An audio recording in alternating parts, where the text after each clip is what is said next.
वल्लभ साखी।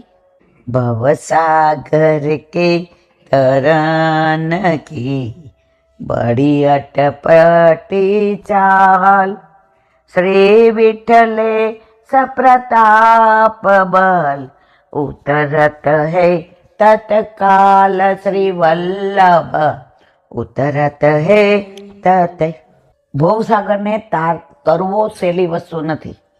ઓલું એક નથી લૌકિક ગીત, હારે મારા કાનુડા રાજ રે તારે ગોકુળમાં આવું હું કેમ એકલી, હારે ત્યાં તો કાંટા ને કાંકરા લાગે મને આકરા, હું કેમ આવું એક. આજે અવાજ બહુ જ ખેંચાય છે પણ પ્રભુ ઈચ્છા. જાવું નથી હોતું ને એટલે કાંટાય નડે ને કાંકરાય નડે છે. આપણે ભણતા ત્યારે કહેવત આવતી, નાચનારીનું આંગણું આંખું.